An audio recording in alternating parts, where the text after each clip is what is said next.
Let's do this here.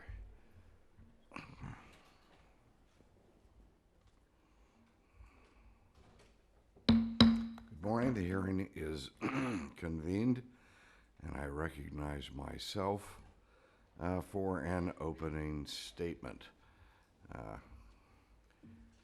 Red China, and I don't hesitate to call it Red China, is the threat of the 21st century. Since its birth as a communist country 64 years ago this month, untold misery has befallen the world's most populous nation. Millions were killed in establishing their Marxist-Leninist dictatorship, and millions have been killed since then. Millions killed, for example, in the Cultural Revolution of 50 years ago, and in the regular repression since. Today, its extravagant claims do not allow for autonomy of belief or systems, unless those systems are within their own control of the dictators in Beijing. It has established a concerted effort against any religion that does not worship at the altar of Mao, be it any flavor of Buddhism, Christianity, or other faiths. The Falun Gong and the Uyghurs have been singled out for special persecution. Some perhaps believe that Mao is a harmless print on a poster or a t-shirt. In reality, Mao joins the ranks of Hitler and Stalin as the 20th century's worst character in butchering millions of his fellow citizens. One of our witnesses, Steve Mosher, in his book, Hegemon, China's Plan to Dominate Asia and the World, quotes Mao telling a stunned Khrushchev, quote, "So what if we lose 300 million people? Our women will make up for it in a generation," end of quote.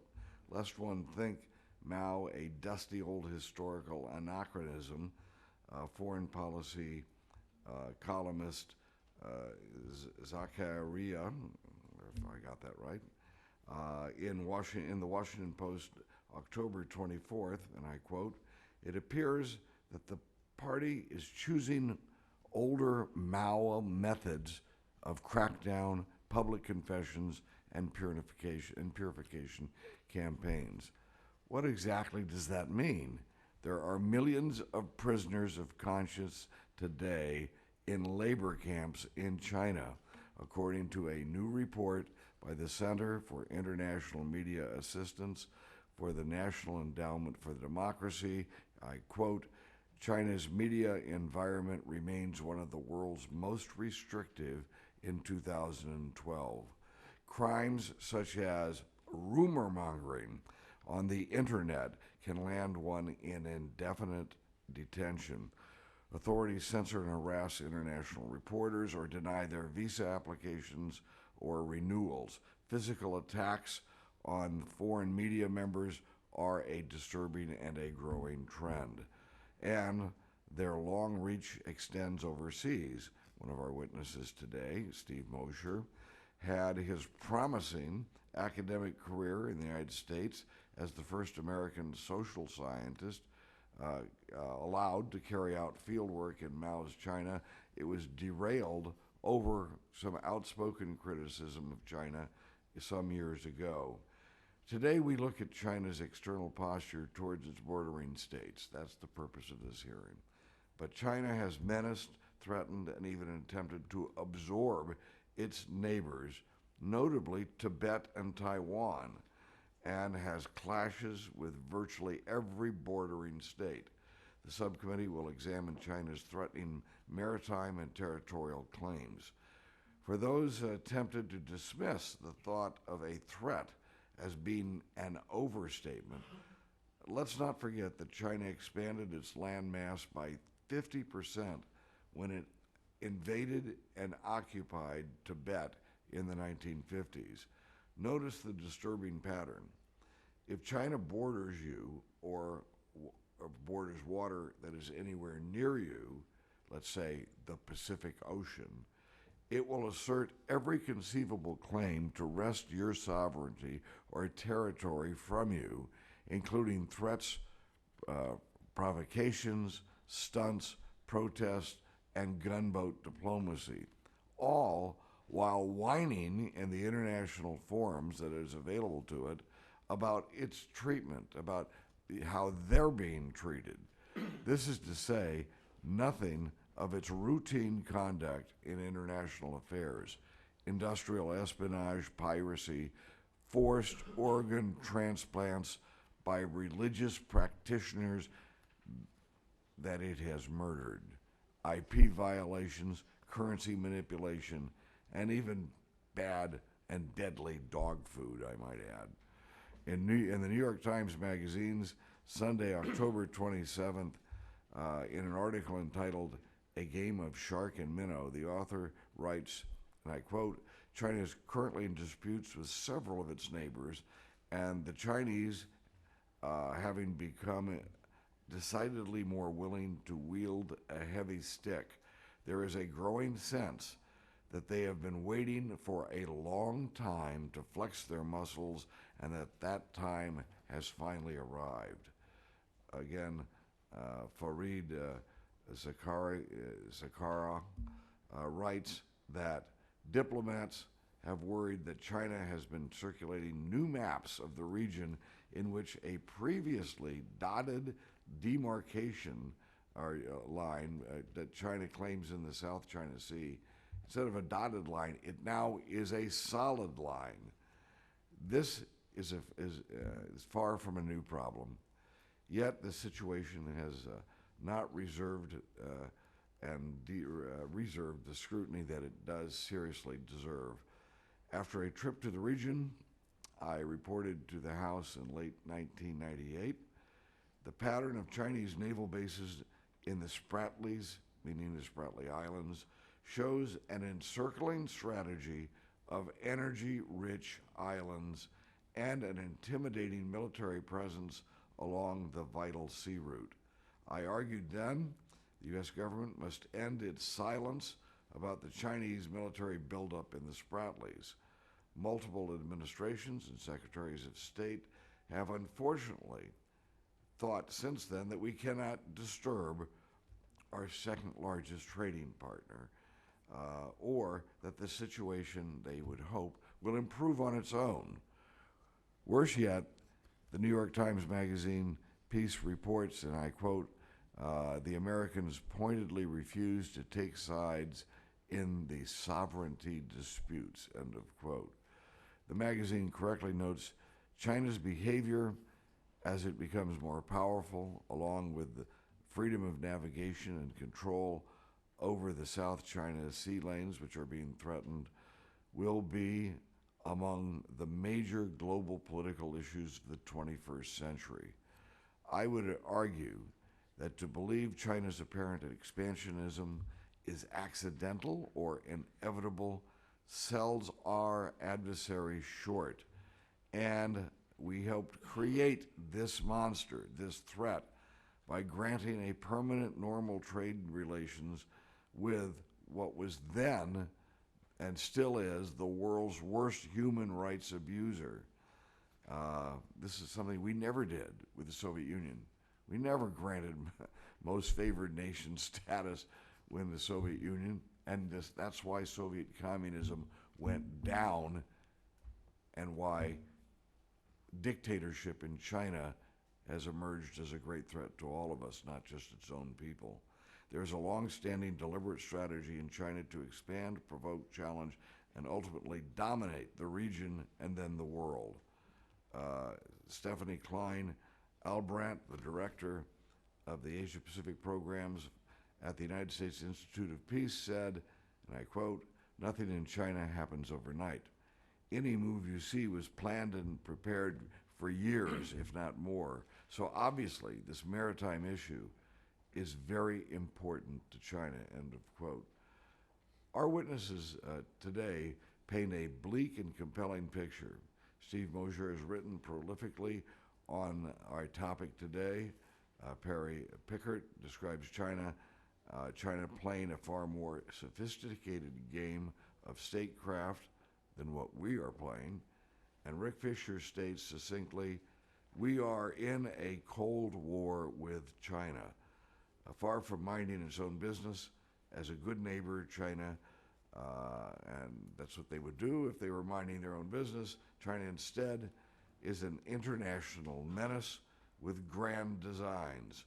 Marxism may be on its last ash heap of history, but Marxist-oriented one-party rule, tragically, has characterized China for more than 60 years. Our Pentagon's announced strategy of a strategic pivot to Asia will be hollow if we are not clear about the main threat in this theater. Its maritime claims are dubious. Its grand designs must be opposed by the free world if peace is to be preserved. And with that, I would ask my ranking member for his opening statement. Well, thank you, Mr. Chairman, for holding this hearing. And I'd like to thank you and thank all of our witnesses for appearing today. I'll make note that one of the witnesses is Dr. Peter Sanby Thomas, a visiting professor from the University of Massachusetts in my own district. And I appreciate your being here today, as I appreciate all the witnesses for being here today, and look forward to your testimony. We're joined by Representative Lowenthal. Welcome. The United States has a clear national interest in promoting the peaceful resolution of maritime and other territorial disputes in Asia. Since World War II, the United States has played the leading role in maintaining peace and stability in the Pacific. It's therefore appropriate that the United States have an active and direct role in resolving the disputes in the South and East China Seas. Yet, we must be sure that our policies and actions do not inadvertently heighten regional tensions. China's maritime and territorial disputes with its neighbors date back to conflicts of the 19th and 20th centuries. Most were seriously exacerbated by the tensions of the Cold War. In addition, most of these disputes have deep historical roots and are fought with bitter emotion.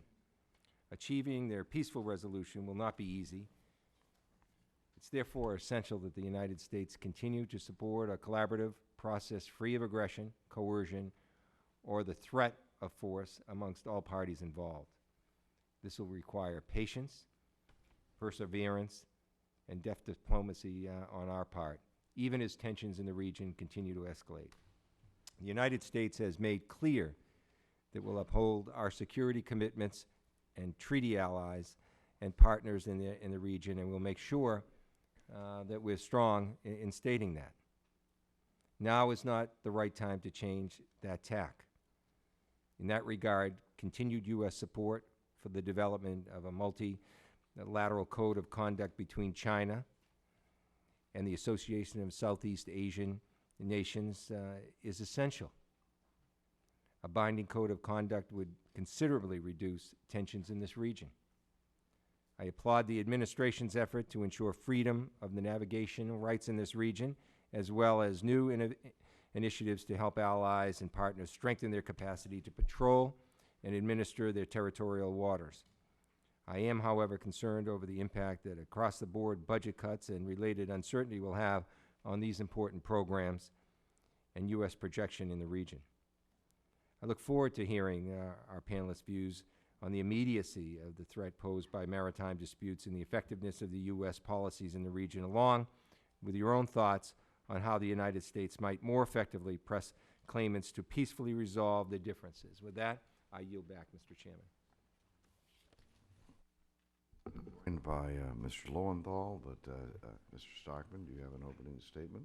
And just briefly, to our detriment, in the 1940s, we ignored Asia and didn't pay attention to it. And I think that was obvious when Pearl Harbor happened. It caught us, well, theoretically it caught us by surprise. And now, again, we seem to be putting the Asia problems on the back burner. When we visited with the Prime Minister from Japan, he expressed concern that America is losing its interest in Asia and its real will to defend Asia and our allies, such as Japan. I also remember in 2008 the Olympics where one young man got up and said, screamed out, this is in Tiananmen Square, we're a nation of slaves, where is America? And he was hauled off, and the reporter glibly said, well, we don't know whatever happened to that young man. I think it's high time that we take more of a look at what's going on in Asia and be more sensitive and be more alert. I think down the road, by not following that path, we're going to end up in big trouble. And it'll be very much like 9/11, where we wonder what happened, where were we? It'll catch us off guard. Why didn't we connect the dots? Well, the dots are all there. We need to connect them, and I appreciate these gentlemen coming forward today and actually connecting the dots, and this is going to be part of the record that we're going to have. So when we look back on it, we can look back at this record, and a lot of you will probably say, we told you so. So I appreciate you coming out today and giving your testimony, and I yield back the balance. No, I'm just pleased to be here. All right, well, I'm pleased he's here, too. all right. Thank you, Mr. Lowenthal. And our witnesses, we have some very significant witnesses today, and what I'm going to do is ask, with permission of the panel, that we place their very lengthy backgrounds and their credentials into the record. And so we have, if we could just put their bios in the record, I'm just going to announce them as, and then we will proceed. And I would ask that you would be giving us about 5 minutes, and then the rest of your testimony for the record. Then we'll have some questions and answers. So first, we have Mr. Perry Pickert. He's a PhD and a retired intelligence officer, and I guess a very continuing intelligent person. So, Doctor, could you please proceed, and then we will introduce the other witnesses, and your lengthy bio will be made part of the record. Thank you very much for inviting me. In fact, it'd be better if you get it closer to you. Get it closer to me. Yes. I'll get it working. Thank you very much for inviting me. That should do it. There you go. But I wonder how we can wake up my PowerPoint, which has been put to sleep. I will start. They should be able to push a button and turn on the computer, but I don't know what happened. Has someone hacked into our system? Yes, the Chinese are here already and shutting me out. But I'll begin anyway without the PowerPoint. I can run through it fairly quickly. It is showing up on a television set in the Spratly Islands. The term Great Game was coined in the early 18th century to describe the strategy and tactics to protect India, the jewel of the crown of the British Empire, from a rising Russia. Beginning with Woodrow Wilson's 14 points, the United States has advocated substituting universal international organizations and the rule of law for great power competition and war.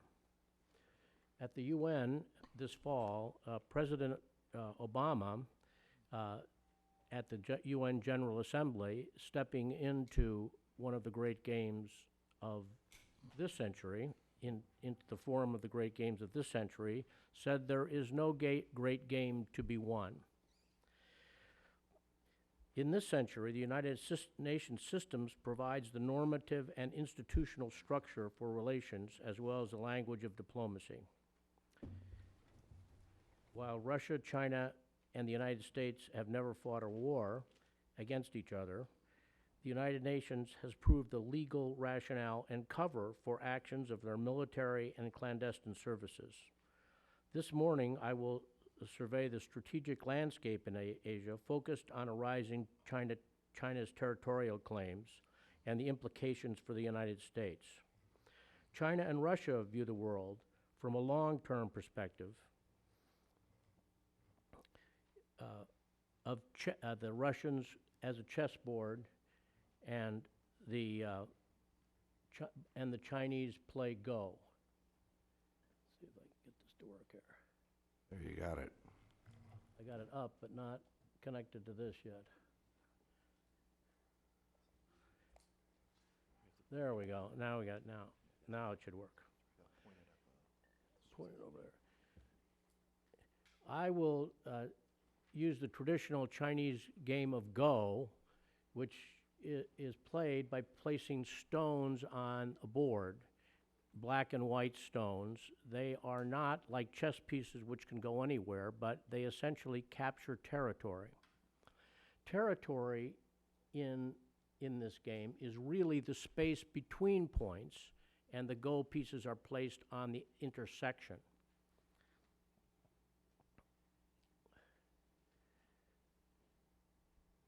There we go. I'll go back. Traditional China is at the center of its own universe, and over the centuries has grown from a very small tribe in central China to the outside. Its relations were handled as family relations, and the outlying princes were ruled as if in a family, with the close relatives closer and the further relatives further away. But on the outside were the barbarians, who were ruled like dogs, being rewarded and punished with bones, rewards, and sticks. The Ming Dynasty extended throughout the whole of East Asia and established a system of tribute whereby the rituals of kowtowing and coming to the center. Today, the center is the UN General Assembly in New York every year from October until December. Now, if you look at this map, we'll go to look at the Senkaku Islands, which are the first territorial dispute. You'll notice they can hardly be seen on this map. That exaggerates their size drastically. This is what the Senkakus look like in picture. There are three small little islands. In Go terms, this would be played as a three-sided game of Go with a space. If you have to find, this game is almost completely finished. The contesting space out there now are the blank spaces between the lines, and those are points, so that there is no real territory as ground. It's really territorial space. This thing is hard to. This is the Taiwan looks at from this perspective. You can hardly find Quemoy and Matsu on a map, but you can see the Taiwan off of the islands, a distance of the straits away. As a Go problem, this is the Google map of Quemoy and Matsu. It's on Google because it's Taiwanese territory and therefore is open to the. But it is, as you will see, completely surrounded on on three sides, leaving only one open. In Go terms, this is called Atari. When you bring someone into position where they are about to be surrounded, you're supposed to inform your opponent that they are an Atari. And generally, it's not necessary to put another stone there because you don't need to finish that off. You've got that territory able to be captured by one stone.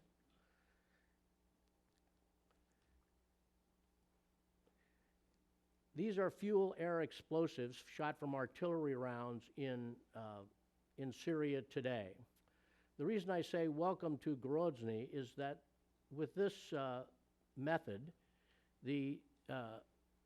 after Putin got tired of having an inconclusive battle in Chechnya, he used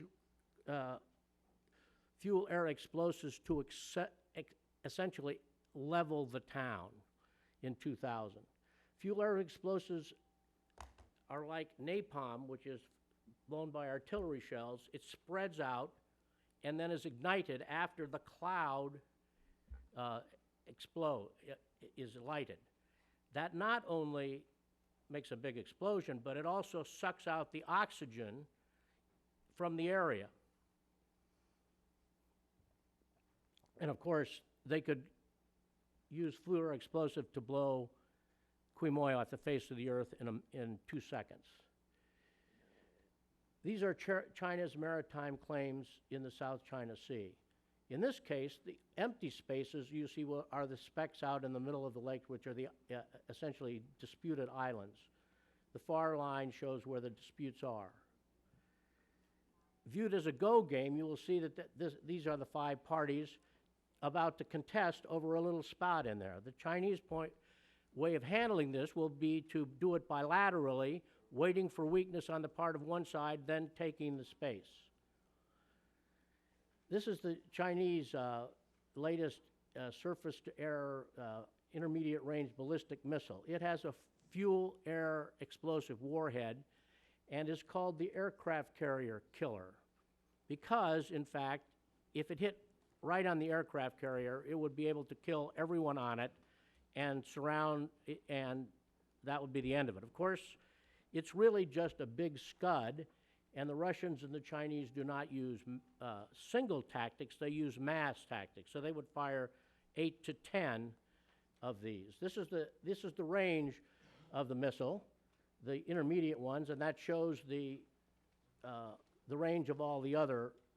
In the game of Go, this would essentially put the entire area that we are talking about under the range of non-nuclear ballistic missiles that can be fired. We don't, and they're mobile, so we have no clue where they are. And a response is preempted by the longer range potential of nuclear missiles, as you can see, can hit the United States easily. This is the Tibetan Plateau, and you can see on this that the center, the one little corner of Tibet, is the source of all of the rivers of Asia: India, China, Vietnam, Burma. The Chinese tactic with respect to this is to dam the part of these rivers up in China. So at any time they can simply turn off the water for Southeast Asia or let it out, causing a flood. They have a series of dams in China, and there are quite a few dams that are built in cooperation with the other countries which they are sponsoring.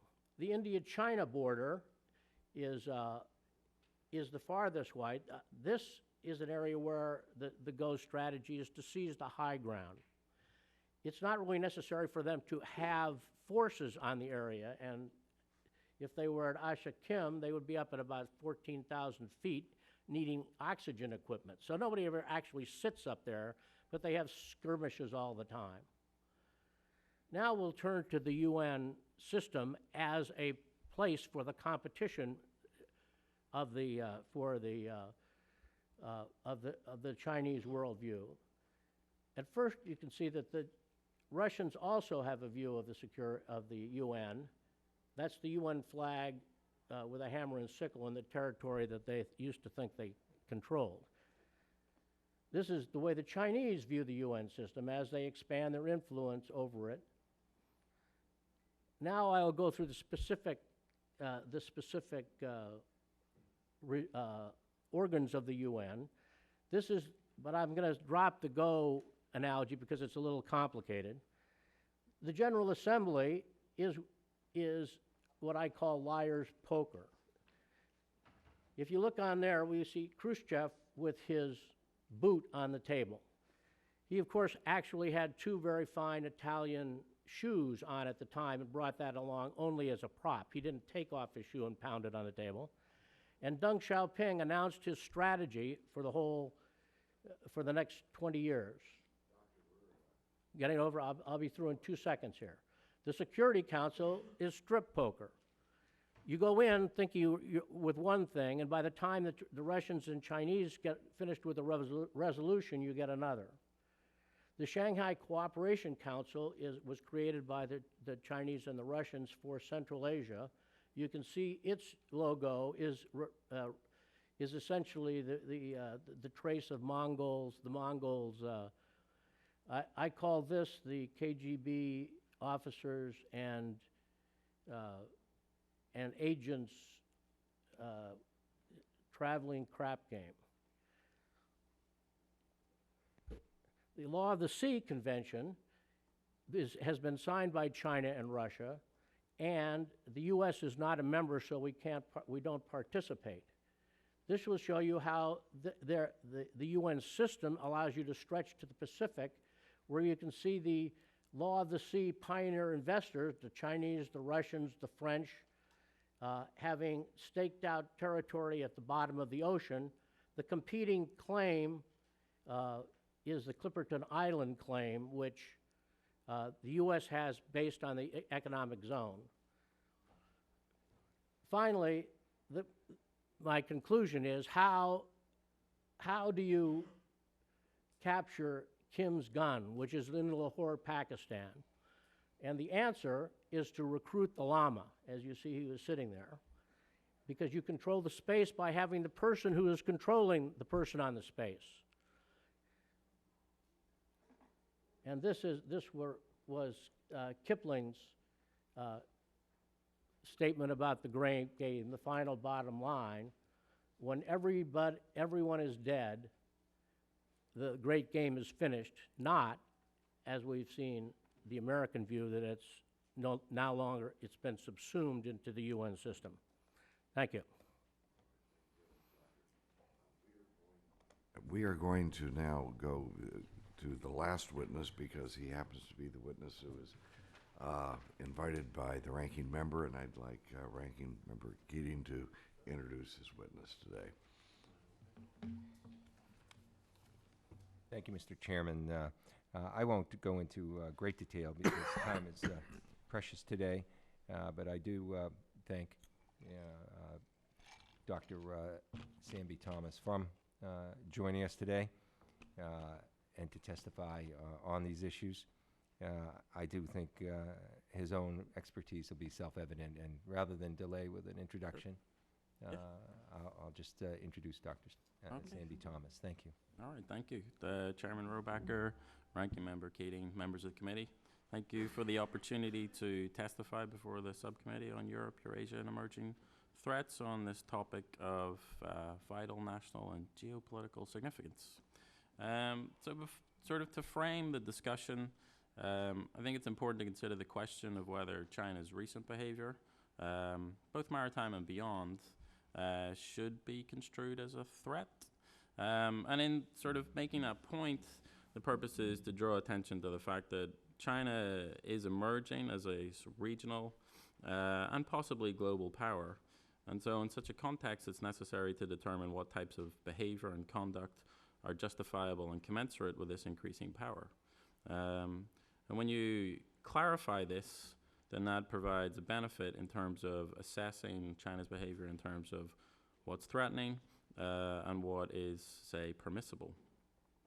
If we turn to China's military capabilities, it's clear that they have expanded rapidly in recent years, and that's aided in large part through a concerted effort to allocate increasing budget spending towards their military. And if we look sort of within this, you can see that the People's Liberation Army's Navy capabilities, they've been notably expanded.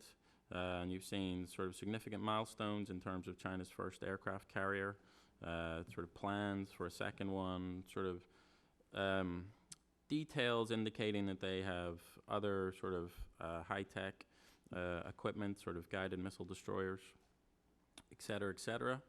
One of the aspects of this is that it's not always entirely clear how to determine the veracity of such reports, which in and of itself can be perceived as an issue in terms of transparency. And sometimes that leaves a void that gets filled by increased speculation. But regardless of that, I think it seems clear that the Navy is rapidly developing and is on course to be the dominant maritime power in East Asia. The time frame's not exactly clear, but it seems within the next 10 to 20 years. There doesn't appear to be another rival that is capable of sort of challenging it. The only sort of reasonable one would be Japan, but it's obviously sort of hobbled by constitutional restrictions. At this point, I think, though, the focus is often sort of solely on the hardware. And that is, of course, important, but it's also important to consider sort of how sort of seaworthy China's vessels are. That's not exactly clear.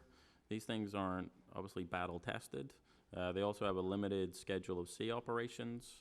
And I think another aspect to consider is, say how the sort of quality of the mariners that China has. Again, that's something that can be put down to a lack of practice, certainly when you compare it to, say, the U.S. naval capabilities. Nevertheless, the expansion of naval capabilities has raised concerns, particularly over China's intentions. And this has led to, different analysts drawing different conclusions. Some make the point that this expansion definitively reflects an intention to exert regional dominance.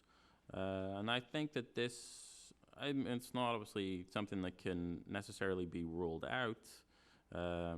Certainly, why is China investing all this money in certainly equipment if it doesn't intend to use it? That's certainly the prevailing logic. But I think the more likely explanation is that China's strategy, certainly in the near to medium term, is primarily defensive in nature rather than offensive. If we look at the region that it's located in, it's confronted by, say, a number of conflicting and competing challenges. It's a region that's filled with, say, historical grievances. You have competing powers, such as Taiwan. Australia also has a naval fleet, and Japan is, impressive capabilities, even if to a degree limited. You also have, say, unpredictable actors that are in the region. And so the conclusion that I would draw is that China's naval expansion would appear to be more geared towards ensuring their own territorial security, as well as ensuring that sea lanes of communication remain open for commercial interests. And while this assessment does run counter to the prevailing orthodoxy, and it's clear that in the past few years a label of assertive has been attached to China, particularly with regards to the East China and South China Seas. And while the nature of this claim, I think, is, say, ambiguous, sort of elastic, if you will, isn't clearly grounded, I think you can look that China's behavior in these situations has not significantly deviated from past practices. You can argue that there has been provocation on the part of others, so other actors need to be taken into account. And I think you can make the point that, China has been, say, more forthright in pressing its own claims, but I don't think that you can argue in both cases that the claims are significantly new. Generally, China uses a designation of core national interest to determine if it regards a particular territory as non-negotiable, and that's not been the case on both the Senkaku-Diaoyu Island dispute or the dispute in the South China Seas. So because of time, I'll sort of wrap up and just say that in terms of implications for the U.S. and these regional developments, the particular concern seems to be, say, a security point of view. I think that you can make sort of arguments about sort of the assertiveness of China's behavior, but regardless of that, I think the dispute between China and Japan appears to be the more serious. I don't think that the intention is to engage in conflict, but it's clear that there are increased Chinese incursions, increased Japanese responses, and so that increases the likelihood or the potentiality for some sort of conflict, and obviously that then brings in the U.S. and its security obligations. In terms of the South China Sea, it seems that negotiated compromise is more likely and possible, and something that the U.S. should certainly press for. Okay. Well, thank you very much, and we'll have questions for the panel as we finish our testimony. Next, we have Rick Fisher, who is a senior fellow at the Asian Military Affairs at the International Assessment and Strategy Center, as well as a lengthy bio as well, which will be submitted for the record. Mr. Fisher, you may proceed with your testimony. Chairman Rohrabacher, Ranking Member Keating, and distinguished members of the subcommittee, I would also like to thank you for this privilege to offer testimony to aid your deliberations. I would also like to offer my compliment to your leadership in looking beyond Europe and Eurasia to examine concerns with China. Just 2 weeks ago, I was called to address a NATO parliamentary committee on Chinese military modernization. And my experience at this meeting was that, indeed, there is great concern, especially when considering how China is pursuing its territorial claims in a way that is increasing the chances for conflict, either accidental or by design. I would just offer that just this past weekend, the Japanese Air Force had to scramble 3 times, 3 days in a row, to intercept threatening Chinese bombers that were conducting coordinated ship, submarine, and aircraft anti-ship exercises south of the Sakishima Islands, which, if the Chinese ever succeed in grabbing the Senkaku Islands, will be the next meal on the menu. In my testimony, I try to describe how China is building a force to achieve regional dominance. I estimate that absent a countervailing effort by the United States and its allies, that China could have this regional dominance by early in the next decade. This dominance is going to be expressed not just in hardware, expansive space control, missiles, expanded regional nuclear forces, 4th and 5th generation aircraft, naval forces with multiple aircraft carriers, a large amphibious projection capability. But China will practice and will have the skills to use this hardware to achieve its aims. Japan, of course, as I mentioned, is the target of the moment. Since the Japanese government moved to purchase the Senkaku Islands in the summer of 2012, a move which we've just found out was designed to try to ameliorate conflict with Beijing, the Chinese have put on a expanded paramilitary campaign to try to intimidate Japan into making concessions. It's not going to work.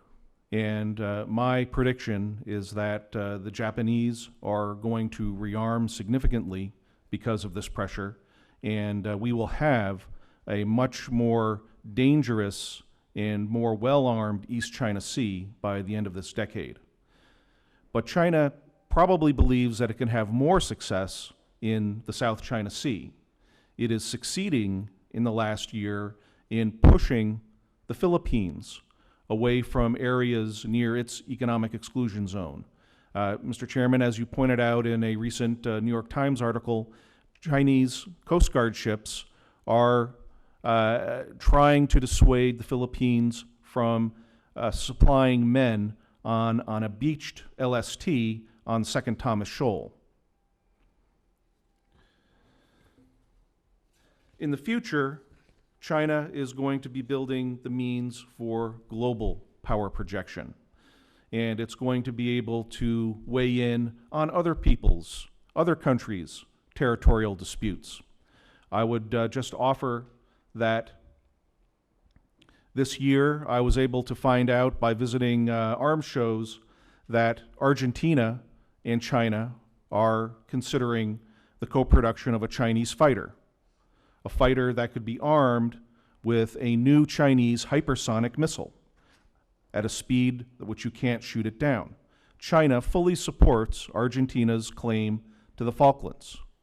By the next decade, by the end of the next decade, will China be able to send aircraft carriers or amphibious groups to respond to a British attempt to defend the Falklands again?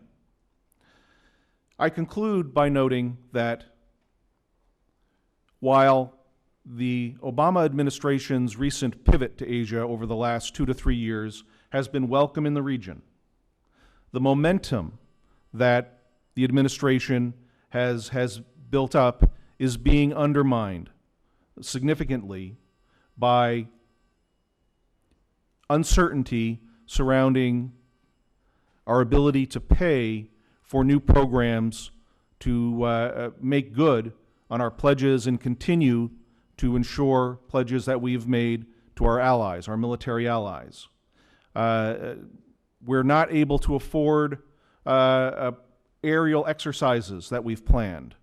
We're threatening to cut back our number of carrier battle groups and eliminate whole types of combat aircraft. This is very disturbing, and it will only encourage the Chinese to press harder. I believe we can deter China. I think we have it within our capability to encourage our allies to join a regional information sharing network, radar, space assets, and the such, and then eventually tie this network to new ballistic missile capabilities, short-range and medium-range systems that perhaps we share with our allies, intermediate-range systems that we deploy ourselves. If we can prove to China that, like on Dr. Pickert's Go board, that if they use their Navy, they can lose their Navy, then we can sustain deterrence and suggest to our Chinese friends that violence will not pay. Thank you very much. Thank you very much for that testimony. We now have Stephen Mosher, Director of Population for the Population Research Institute. And again, all of our witnesses have lengthy resumes that will be included in the record. Go right ahead, Mr. Mosher. Well, I commend the chairman, Chairman Rohrabacher, and Ranking Member Keating for holding this timely hearing. As Rick just mentioned, there have recently been renewed incursions by Chinese assets into Japanese territorial waters around the Senkakus and the Ryukyus in general. And I would note that a top Chinese general has actually questioned the legitimacy of Japanese claims, not just to the tiny Senkakus, but to the entire Ryukyu island chain, including Okinawa with its U.S. military bases. And I, knowing the situation in China, knowing that people rarely speak out of turn without being punished, I take such warnings, such suggestions by Chinese generals as tantamount to diplomatic announcements. Seemingly everywhere we look, we see evidence of China's increasing aggressiveness. And I think it's past time to ask, I think as the former Secretary of Defense Donald Rumsfeld did many years ago, why this ongoing military buildup when China faces no external threat? Why these provocative acts? What, after all, does China want? I think to suggest that Australia somehow poses a military threat to China is vastly overstating rather underpopulated Australia's desire to defend its own territorial waters from a country which is now is in the process of trying to annex the entire South China Sea, which is a territorial claim roughly equivalent to as if Nazi Germany had declared before the outset of the conflict in World War II that it owned the entire Mediterranean. I mean, it's an extraordinary territorial claim. In May this year, Chinese troops intruded nearly 12 miles into Indian territory. It withdrew only after India agreed to withdraw its own troops from the area. And so this high-altitude border dispute continues to simmer. The Indian Prime Minister is going to China, to Beijing in a couple of days, apparently to sign a border cooperation agreement on Chinese terms, which I believe is what one Indian analyst called an exercise in coercive military diplomacy, or bullying in short. China is sowing new seeds of conflict by continuing to expand its military presence in the South China Sea, where I know, Mr. Chairman, you've been personally. Last year it seized the Scarborough Shoal, which lies off the coast of the Philippines, by force. When the Philippines protested, the PRC reacted by saying that the Philippines' claims were illegal and that it would never agree to international arbitration over the shoal or any other claims. Now that's important because the Philippines is now seeking UN assistance against China, and we, least the current administration, seems to be extremely reluctant to back U.S. allies in the face of Chinese aggression. We have only said in the person of the U.S. Secretary of State, John Kerry, that all countries have a right to seek arbitration to resolve competing territorial claims. We have not vigorously backed the obvious claim of the Philippines to territory which lies very close to its own homeland. I see China's behavior as reflecting something fundamental about the Chinese party state. A government that rules its own people by brute force, we all remember Tiananmen, is naturally inclined to treat its smaller, weaker neighbors the same way, especially if they were, as in the past, tributary states of China. I think this accounts in part for the palpable disdain with which it treats the other claimants in the South China Sea dispute, including Vietnam and the Philippines, both of which have stronger claims to the Spratlys and Paracels than does China itself. I would also add to the death toll that you, Mr. Chairman, mentioned at the outset of this hearing in your remarks. To the death toll caused by the one-party dictatorship that rules China, we must add the 400 million eliminated by China's infamous one-child policy. I was an eyewitness to women being arrested and forcibly aborted at 7, 8, and 9 months of pregnancy in China in 1980, and those kinds of atrocities still continue today. Only the continued presence of U.S. assets, the U.S. 7th Fleet in the Far East, I believe, stays China's hand. The China has actually suggested that we withdraw to Hawaii and cede everything west of Hawaii to China. There's little doubt if that happened that China would then occupy the remaining islands in the South China Sea by force, ejecting the garrisons of other nations, and begin to demand that ships transiting its quote-unquote interior waters would first seek permission to do so or run the risk of being boarded and quarantined. This is actually now the official policy of the Chinese government as of last November. Beijing announced last November that Chinese authorities will board and seize control of foreign ships that, quote, illegally enter, end of quote, the area that it claims is part of the province of Hainan. That is the entire area inside the 9-dash line. Now, seizing ships in international waters is an act of war under international law. I believe that China has been clear about its intentions in this regard. We could talk about continued double-digit increases in the PLA's budget. We could talk about other new capabilities, but I'm really less worried about China's capabilities than its intentions. I am concerned that China, which lacks transparency in terms of its military budget and in stating its intentions, is only emboldened by our careful and measured and nuanced and oftentimes too quiet response to acts of aggression. I think that emboldens the Chinese leadership. An open society relies on comprehensive and accurate information to inform both its citizens and its allies of the common threats that they face. I believe we need another commission, and I realize there are a couple of commissions that serve to alert us to happenings in China now, but I believe we need another commission that focuses specifically on China's intentions.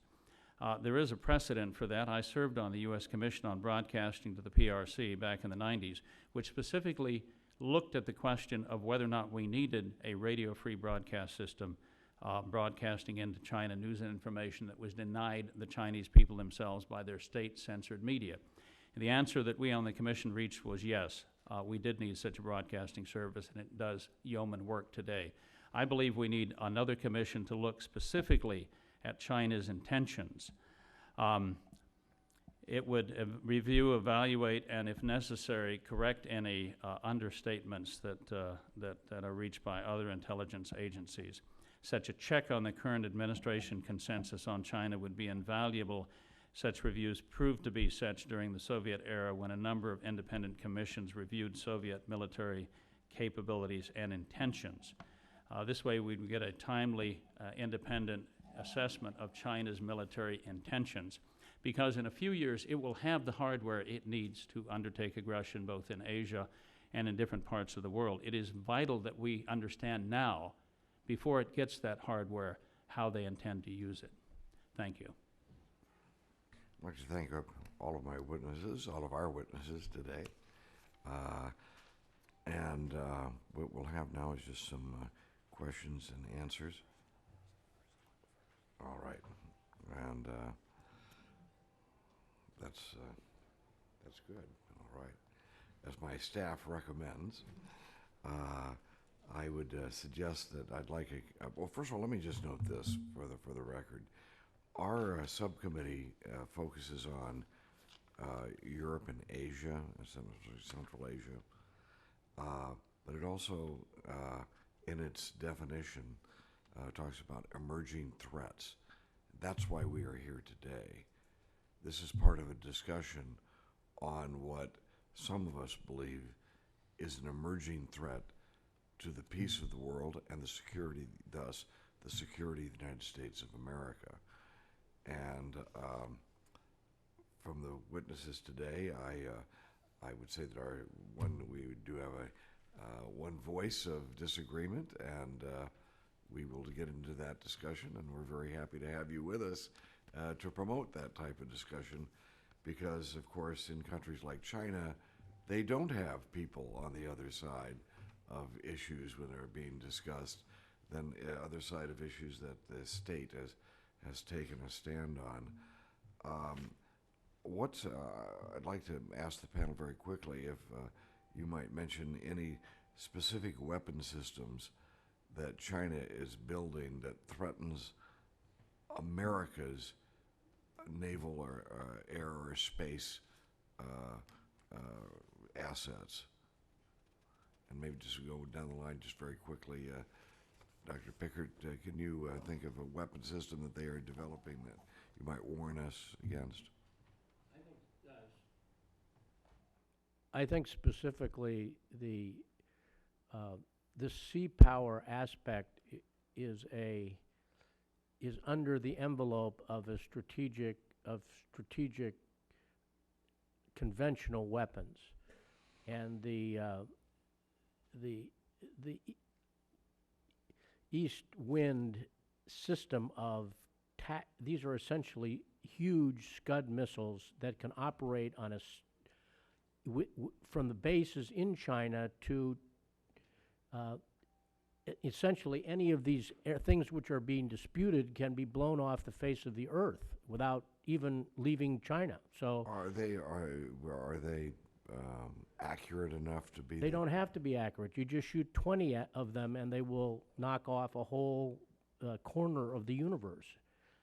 I don't know if you've ever seen an arc light strike by B-52s. They take out a whole grid square of a territory. This is a Scud tactic. It's using mass attack on a particular place, and you have 20 missiles all shooting at the same thing. And these islands are in specific areas where you try to have naval forces are simply deterred from using that space. If it escalates to anything below local conflict, and the trouble with each of these areas is they cannot be held as territory because they can be obliterated. Mr. Fisher? Mr. Chairman, I would call to your attention the system of weapons that the Chinese are developing and beginning to deploy, starting with a dual-use space program, both manned and unmanned, that provides targeting and communications and data links for missiles like the anti-ship ballistic missile, new supersonic anti-ship missiles that are being carried today by Chinese bombers, future hypersonic anti-ship missiles, not to mention what they'll be putting on their aircraft carrier. As soon as that starts service in about 2 to 3 years, it will have a fighter that is about as good as our F-18 Super Hornet. Submarines are being built like dumplings, and they're good, and they have air-independent propulsion so that they can stay underwater for a long time. This is just what's going to be hitting us in Asia. In the next decade, China will have the wherewithal to project force around the world, both mechanized airborne and mechanized amphibious infantry supported by aircraft carriers, and an even more robust space architecture. Mr. Mosier? Well, I believe Mr. Fisher has hit on the key points here, and I would just say that China has rapidly upgraded the capabilities of its Navy, and it has now a Navy, the largest force of major combatant submarines and amphibious warfare ships in Asia, and many of them are first rate. China is constructing its own GPS satellite network. It has a ground launch anti-satellite capability capable of taking out our communication satellites, and is developing a space plane, the Shenlong, which may have military capabilities. Oh, here's your chance. Sure. Are these not a threat, Well, I think they've been Dr. fairly Thomas? comprehensive. I think the big concern is the sort of, as I noted, the guided missile destroyers in terms of how that would impact U.S. Navy operations, particularly if you're providing support, whether they could take out aircraft carriers. That's something that seems to be developing or being developed. How close to production, I'm not entirely clear though. Let me just note that one of the sad aspects of the answers that we just got is that the source of research and development for many of the weapon systems that you're talking about are the American taxpayers. I mean, is this panel, or anyone in the panel doubt that many of the weapon systems that China is developing are based on information that they have stolen and hacked and gotten from American industry and sometimes actually stolen from our own government operations? Is there any doubt about that? Or would we comment on that? Yes, sir. Acquisition of foreign technology is essential to the Chinese military research and development process. From the opening of our relations with China, Mr. Chairman, China has deployed tens of thousands of engineering students to the United States to study at our best schools, and largely for the purpose of taking that information and experience back to China to apply to weapons programs. I can offer numerous citations of experts that worked for NASA, went back to China, and are now helping to develop space planes which will be used for military purposes. When China was developing its current fourth generation fighter, the J-10, it had to develop new composite materials for the airframe. It actually came to California and had those composites validated by an American company. Went back to China and put them into production. They work very fine. Thank you very much. I think that says it all. Thank you very much, Mr. Keating. Thank you, Mr. Chairman. Given our focus as a committee on Europe, and Mr. Fisher referenced NATO, I'd just like to know how our European partners are responding to the recent developments in Asia, and should we be asking them to do more? And if so, what do you think the contributions they could bring might be?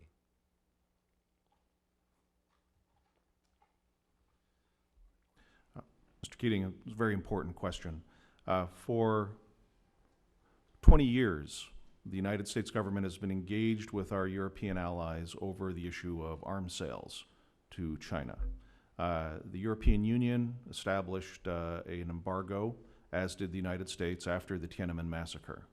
The Europeans have unfortunately defined and redefined their embargo to allow more and more dual-use technology to go to China, and this is going directly into the People's Liberation Army. Eurocopter, for example, has a new full-up helicopter co-development program to include the engine with the Chinese helicopter industry. This will be a new, modern, state-of-the-art 6 to 7 ton helicopter. The Europeans tell me when I see them at numerous arms shows that no, this helicopter will never go into the PLA. But every other European helicopter that the Chinese have co-produced, and there's about 4 or 5 of them, they have all gone into the military. So, and naval engines, all Chinese non-nuclear submarines and new combatant ships use European design naval engines, largely German design engines.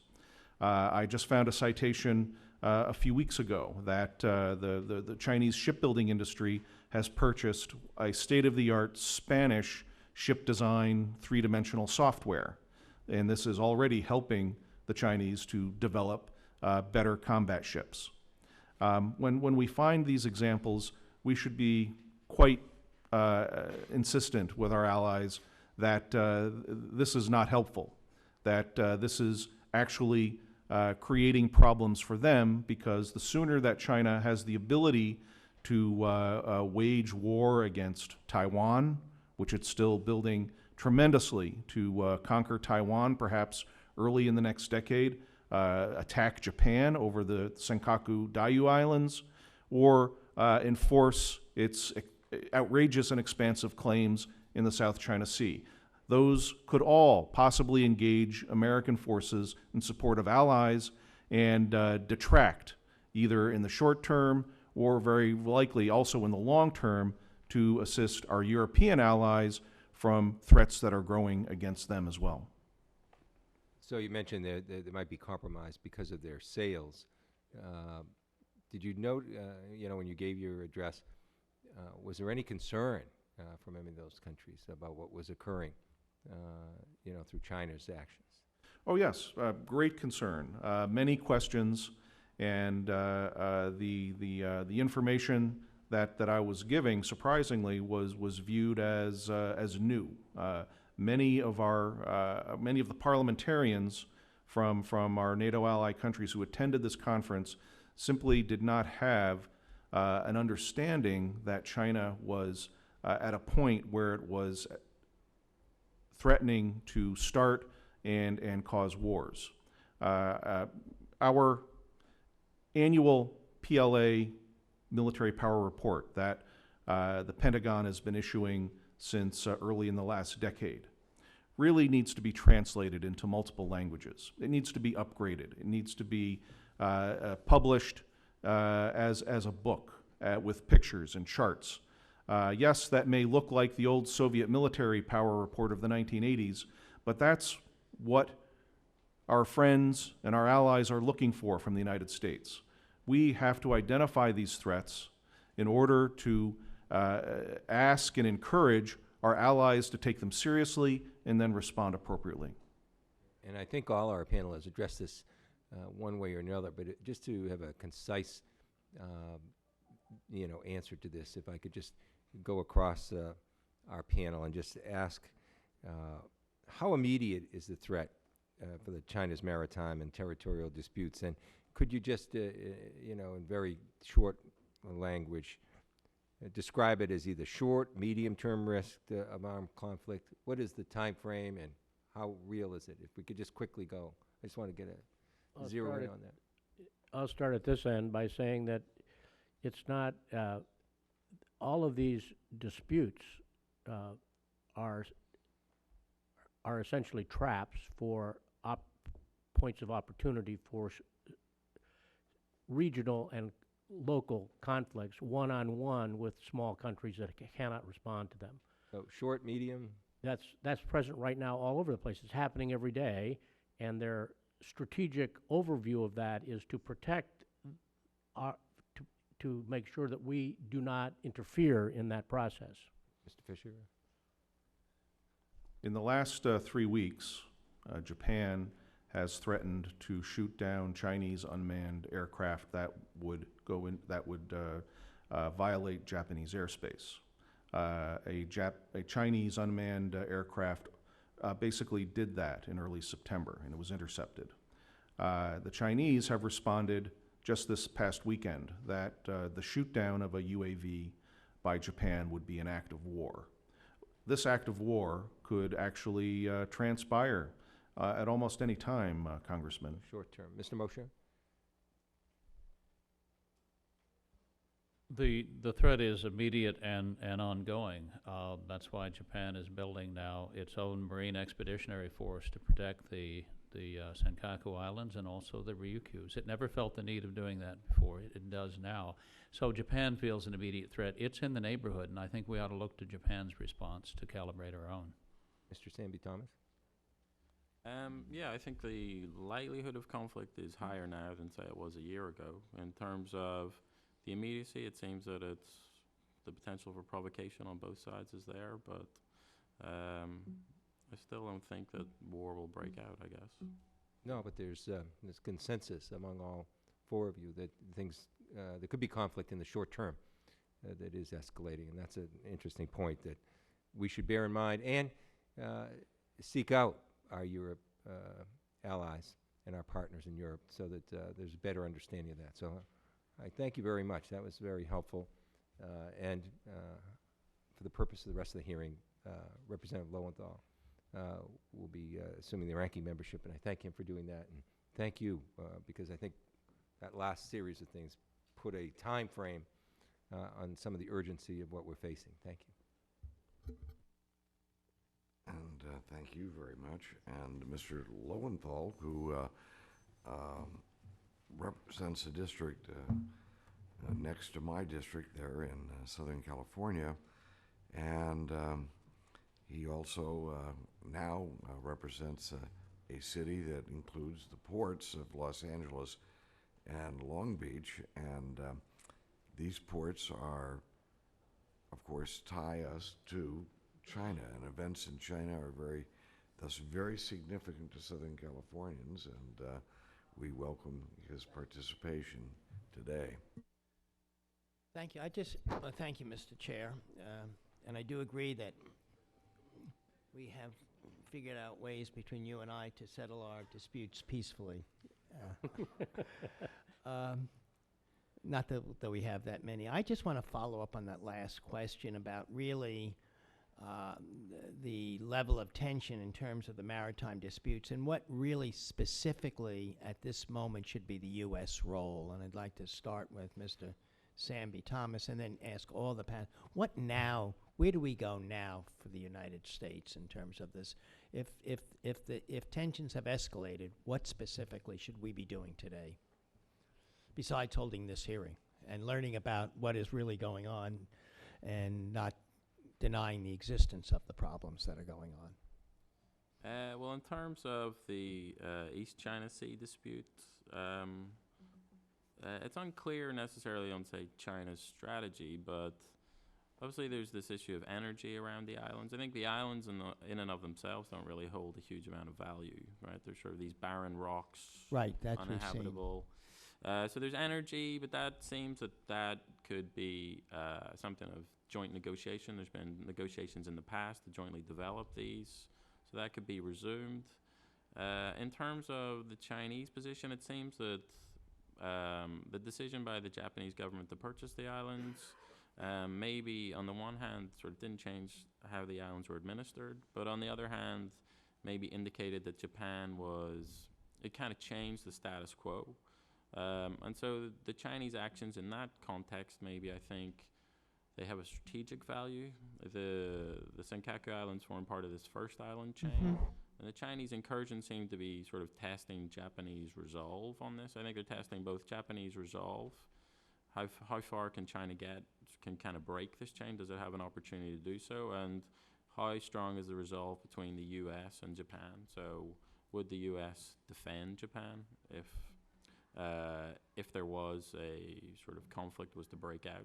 I think on the latter part, the U.S. has reiterated its obligations under the U.S.-Japan Security Treaty. So that seems fairly clear. The difficulty really resides in sort of the Japanese and the Chinese, and they have various competing sort of interests and aims. They have different audiences that they're playing to. There's sort of, obviously in terms of, say, Chinese domestic politics, negotiation with Japan is not so easy. And particularly, I think some of the politicians in their statements have linked the Senkaku Island back to sort of Japan's sort of wartime actions within China. And on the Japanese side, it seemingly is the China threat is being sort of amplified to sort of push forward demands for increases in naval capability. So I think that's what contributes to the volatility. In terms of the U.S., I think it's sort of gone as far as it can. I'm not sure that it. I think it's important to indicate that the U.S. would intervene, and the likelihood of conflict, I think it's an immediate threat, but I wouldn't expect conflict to break out other than through a sort of accidental issue. I don't think the intention of either side is to engage in conflict over this, but that's something that could change, obviously, going forward. Well, I would have to disagree, at least in part, with that assessment. I believe that China's leaders, since Tiananmen massacre, have deliberately stoked patriotism. They installed in the early 90s a patriotic education program in the schools so that from kindergarten through college, the Chinese history textbooks are full of great Han Chinese chauvinist sentiments, talking about how China was once a great nation and will be again, how the Japanese, who are called in colloquial parlance in China dwarf barbarians, which is not a happy phrase, have periodically invaded and ravaged China, and they use this anti-Japanese sentiment in order to reinforce their own control over China. The appeal of communism in China has long vanished, but the appeal of patriotism still has a strong hold on the Chinese people. So in part, these aggressive acts enable the Chinese leadership to say to the Chinese people, we are in the process of building a great and glorious China, equivalent to those in the Song, the Tang, the Ming dynasty. And you see how we're asserting Chinese rights overseas in the Senkakus, in the South China Sea, and elsewhere. We're going to bring these tributary states to heel. I happen to believe that without the calming presence of U.S. assets in Asia, that Chinese open aggression would have already occurred vis-a-vis the Philippines, for example, last year in Scarborough Shoal.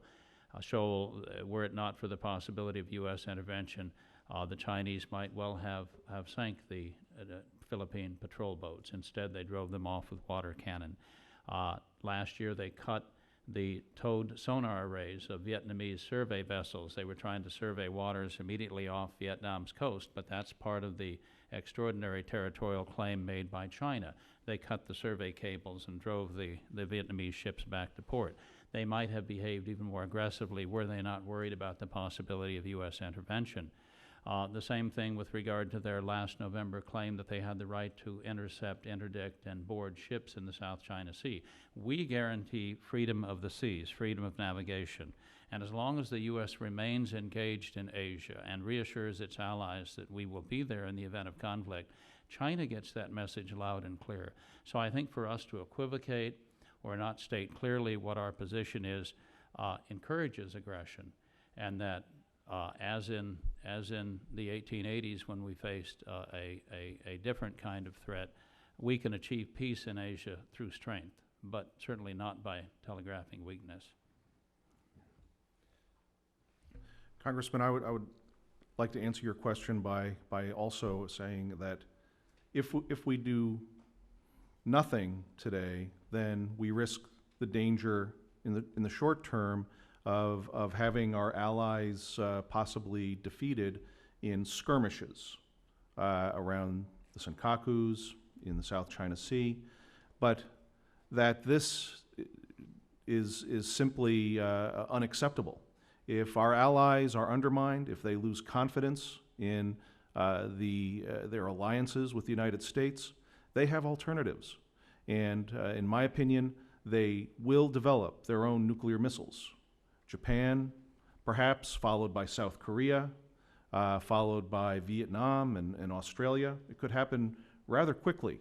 And after that, the prospect of a skirmish being one that escalates to a nuclear exchange that we're drawn into is real. So, sir, I would suggest that, as Stephen suggests, we have to be very clear to the Chinese about what we consider unacceptable behavior. And we have to support our friends and allies. We have to make clear that we are there to back up our alliances, that we are there to support our longstanding friendship with Taiwan. It's by selling them the systems that they need to deter war. Because if we fail to do this, as Stephen, I would agree completely, we are inviting conflict, and those conflicts very well could consume our own. Thank you. Well, I think the most important things is to maintain relationships over a long period of time with the peripheral states, especially ASEAN in this case, because that was developed as a counter-alliance to China 30 years ago and still is. The problem is our relationships bilaterally with those countries are not really integrated into a comprehensive strategy. They're only one-on-one meetings, photo ops at a certain time, wearing some kind of ridiculous outfit in a photo op. Our relationships have to go beyond that into long-range ties with the countries, which, especially in the cases where we don't have those ties, like Vietnam, it is important to build them, and in places where we've had long ones and are essentially neglecting them now, such as with Thailand, which is a very big and important country, cutting back on our military relations, which I know we are doing, is a bad sign, and therefore we should spend a little money on the relationships as more important than on hardware, which is essentially really checkmated by the strategic missile systems that are being built.